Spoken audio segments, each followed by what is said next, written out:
나를 지키시는 하나님이라는 제목으로 오늘 말씀을 함께 나누도록 하겠습니다. 오늘 본문은 과거에 저지른 죄로 인해 고통을 당하고 또 사랑하는 이들까지 해를 입힌 한 사람의 이야기입니다.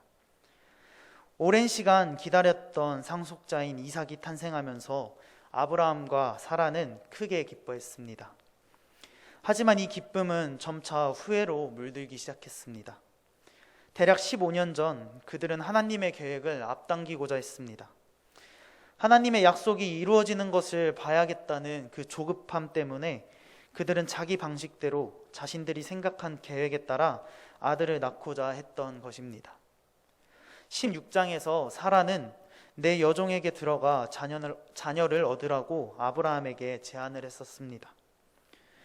그래서 아브라함은 사라의 여종인 하갈과 관계를 맺었고 그 여종은 아이를 임신하여 이스마엘이라는 아들을 얻게 됩니다. 이스마엘은 아브라함의 자식이었지만 오랫동안 기다렸던 상속의 또 약속의 자녀는 아니었습니다. 그렇게 시간이 흘러 사라는 직접 아들을 낳게 되죠. 아브라함과 하나님이 맺은 언약의 아이였습니다. 이 아이가 태어났을 때 이미 14살인 배다른 형 이스마엘이 있는 상황이었습니다. 이 형은 사람 중에 들나귀같이 되리니 그의 손이 모든 사람을 치겠고 모든 사람의 손이 그를 칠지며 그가 모든 형제와 대항해서 살리라고 성경이 말한 사람이었습니다. 동생이 태어나면 먼저 태어난 형제는 언제나 위협을 느끼기 마련이죠. 특히 예전에 모든 관심을 받았던 사람이라면 더욱 그렇게 되기 쉽습니다. 하물며 이스마엘은 집에서 자신이 차지하는 위치를 잘 알고 있었습니다. 이스마엘은 아브라함이 약속을 기다리지 못했음을 나타내는 대상이 되었고 이삭은 약속의 참된 자녀였습니다. 그리고 13년 동안 갈등은 무르익었습니다. 그러다 마침내 가족 모임에서 이 문제가 골칫거리로 떠오르게 됩니다. 8절입니다. 아이가 자라매 젖을 떼고 이삭이 젖을 떼는 날에 아브라함이 큰 잔치를 베풀었더라. 고대 근동 문화에서는 보통 아이가 3살이 될 때까지 수유를 했습니다. 따라서 이때 이스마엘은 17살이 되었던 것이죠. 이 나이면 아내를 얻어서 가족을 꾸릴 나이였습니다. 그런데 사건이 발생합니다. 사라가 본즉 아브라함의 아들 애굽 여인 하갈의 아들 이스마엘이 이삭을 놀리는지라. 여기서 놀리다라는 말은 조롱하다, 가지고 논다라는 뜻을 가지고 있습니다. 즉 다 큰 아비멜렉이 작은 아이를 골리고 있으니 어느 엄마라도 화가 나는 상황이죠. 그렇게 엄마로서 자식을 지키겠다는 마음과 또 옹졸한 질투심이 섞인 나머지 사라는 아브라함에게 요구합니다. 이 여종과 그 아들을 내쫓으세요. 이 종의 아들은 절대 내 아들 이삭과 함께 기업을 얻지 못합니다. 아브라함은 그 중간에서 속수무책이었습니다. 아브라함은 아내를 사랑했고 어린 자식이 장막을 아장아장 다닐 때면 마음이 기쁨으로 벅차올랐습니다. 하지만 아브라함은 다른 아들인 이스마엘 역시 사랑했습니다. 아브라함은 그 아들도 아기부터 또 청년이 될 때까지 길러왔습니다. 아브라함은 아마도 아들을 위해 혼사 자리도 알아보고 있었을 것입니다. 그리고 자신의 진영 근처에 두고 손주까지 보려고 했을 것입니다. 하지만 아브라함도 사라가 말하는 바를 알고 있었습니다. 이스마엘과 이삭이 갈등이 생기면 모두가 살고 싶지 않게 될 것이라는 것을 이미 알고 있었습니다. 아마 롯과 헤어졌던 과거가 떠올랐을지도 모릅니다. 부득이한 일이기는 했지만 그 결과는 얼마나 비참했습니까? 아브라함은 하갈에게 상속을 요구할 권리를 박탈하는 대신 자유를 허락하는 것으로 결정을 내렸습니다. 하지만 아브라함은 이 결정을 두고 계속 고뇌했습니다.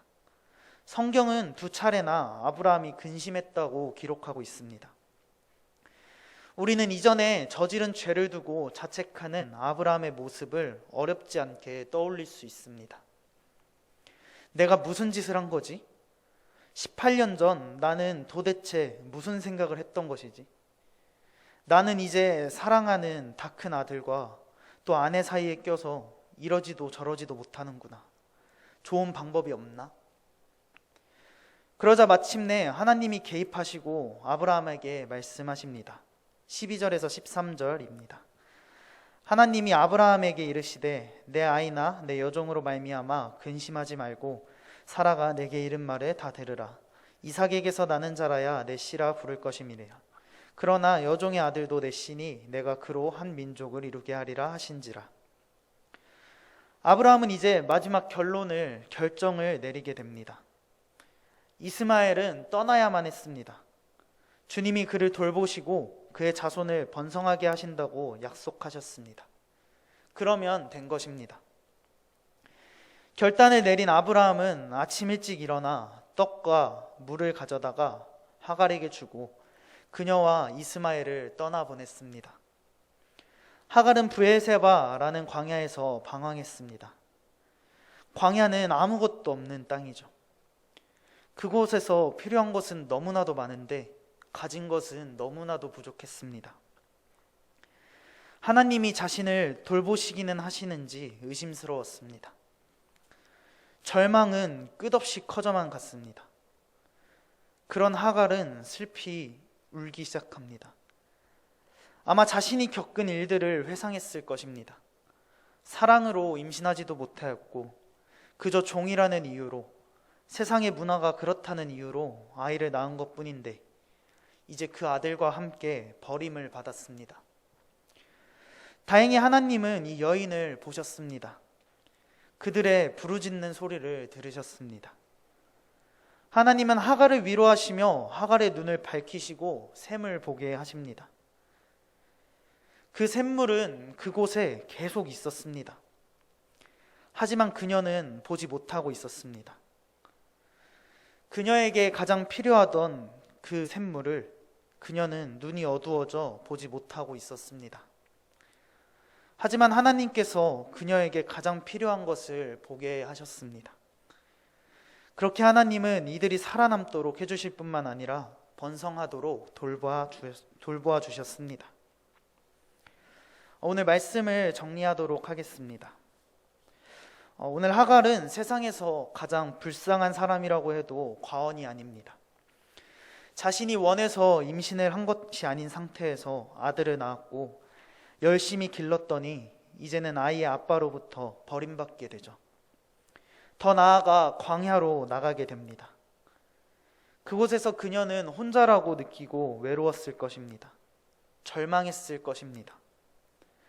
의지할 사람은 하나도 없고 살아남기 위해 끊임없이 몸부림쳐야 할지도 모릅니다. 하갈은 완전히 혼자가 되었습니다.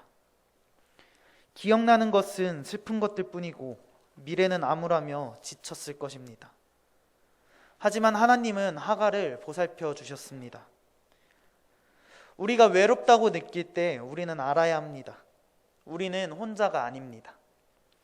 하나님이 항상 우리를 보고 계십니다. 하나님이 우리의 흐느낌을 들으십니다. 우리를 회복시키실 것입니다. 여러분이 하갈과 같이 느껴진다면 여러분의 어두운 시간을 지나 곧 회복될 것입니다. 하나님은 우리를 절대 버리지 않으시는 분이십니다. 하갈이 절망 가운데 앉아 울고 있을 때 하나님은 그들의 슬픔을 들으셨습니다. 그렇듯 하나님은 우리의 슬픔을 아시고 우리의 흐느낌을 들으십니다. 우리를 이해하시는 분이십니다. 우리의 필요를 다른 사람에게서 찾을 필요가 전혀 없습니다. 하나님은 누군가를 통해서 일하실 수도 있지만 우리가 궁극적으로 얻고자 하는 것은 어느 누구에게도 없습니다. 주님만이 그것을 주실 수 있습니다. 우리가 무슨 죄를 저질렀든 무엇 때문에 힘들어하든 상관없습니다. 하나님은 위대하신 분이시고 우리가 맞닥뜨리는 그 어떤 어려운 상황에서도 우리를 끝까지 지키시는 분임을 잊지 않는 우리가 되길 예수님의 이름으로 기도드립니다. 아멘. 기도하겠습니다. 하나님, 하갈의 이야기를 통해 주님께서 우리와 항상 함께 계심을 깨닫게 하시니 너무나도 감사드립니다. 주님, 우리가 세상에서 평안을 누리는 것이 아닌 주님 안에서 참 평안을 누리길 원합니다. 우리의 기도를 들으시고 우리의 부르짖음을 항상 듣고 계신 주님을 바라보며 의지하며 살아가는 우리가 될 수 있도록 주님 함께하여 주시옵소서. 예수님의 이름으로 기도드립니다. 아멘.